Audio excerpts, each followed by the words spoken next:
jamani tuateni fitina, na waambieni hao mamwenye wenu kwamba kwa waache fitna. Fitna ni mbovu.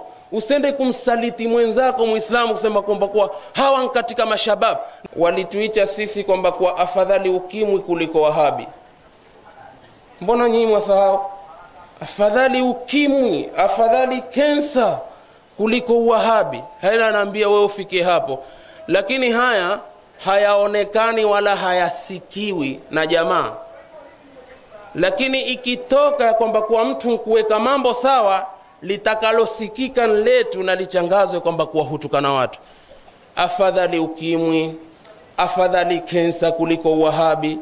Kwa hivyo kama wao wanatangaza ya kwamba afadhali kensa kuliko qala Allah Ta'ala wa qala Rasulullah, afadhali ukimwi kuliko hivi, hii ina maana kwamba kwa hii mijitu imefika mbali. Sasa hakuna njia, kama ni mimi siwalegezi kabisa, acha njia kwamba kwa hawa watu watakawafanyia utaratibu. Wao hawana utaratibu kabisa katika haya mambo, na wanavioja na mambo mazito mazito, lakini hayaonekani kabisa.